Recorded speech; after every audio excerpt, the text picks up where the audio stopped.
Sa ulo ng mga balita, DA, tiniyak na sapat ang supply ng bigas sa kabila ng pinsalang dulot ng Bagyong Tino.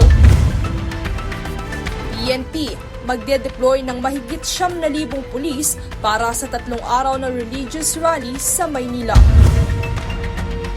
Ilang senador nahaharap sa 4 na ethics complaint na inihain sa Senado. Representative Pulong Duterte, pinalagan ang pahayag ni Representative Antonio Tino sa umano'y maanumalyang flood control project sa Davao.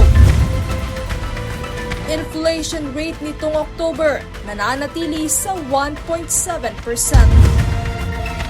At DOTR, pinag-utos sa attached agencies na ipagpaliban ang lavish year-end parties.